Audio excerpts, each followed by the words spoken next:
ரோஷினி, சட கொஞ்சமும் பூவும் எதுக்கு எடுத்தாங்க? எங்க ஸ்கூல்ல ஆண்டு விழான்னு சொல்லியிருந்தேலம்மா. ஆமா, ஆண்டு விழால என் ஃப்ரெண்ட் பாவனா பரதநாட்டியம் ஆடுறாமா. அதுக்கு என்ன இப்போ?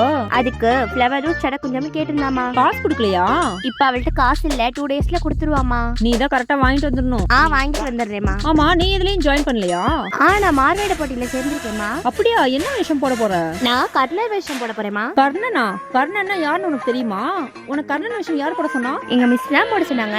கண்ணன் ஒரு கொடை வள்ளல், அவர் யார் எது கேட்டாலும் இல்லன்னு சொல்லாம கொடுத்துருவாரு. ஓ, கரெக்டா தெரிஞ்சு வச்சிருக்கே. சரி, Dress கிரீடம்க்குலாம் என்ன பண்ணுவ? அது ஸ்கூல்லே செட்டா கொடுத்துருவாங்க. நம்ம 2000 ரூபாய் பே பண்ணணுமாமா. 2000 ரூபாய் கட்டணுமா? எனக்கு கட்டணும். இன்னைக்குள்ள கட்டி ஆகணுமாமா. இன்னைக்குள்ள கட்டணுமா? கரெக்டா லாஸ்ட் டேட் தான் சொல்வியா? இந்தா, இதுல 2000 ரூபாய் இருக்கு. ஈவினிங் வரும்போது மறக்காம செட் வாங்கிட்டு வா. ரொம்ப தேங்க்ஸ்மா. At the day evening. எங்க கர்ணன் செட் வெறும் கையோட வர? இல்லம்மா, என் ஃப்ரெண்ட் ஜனனி ஸ்கூல் ஃபீஸ் கட்டவே இல்லை. இன்னைக்கு தான் லாஸ்ட் டேட்டா, அதனால தான் ஸ்கூல் ஃபீஸ் கட்ட அந்த காசு கொடுத்துட்டேம்மா. ஓ, கர்ணன் வேஷம் போட சொன்னா நீ நிஜமாவே கர்ணனாவே மாட்டியா? பரவாயில்ல, நல்ல விஷயம் தான் பண்ணிருக்க. நீங்க திட்டுவீங்கன்னு பயந்தேன். ரொம்ப தேங்க்ஸ்மா.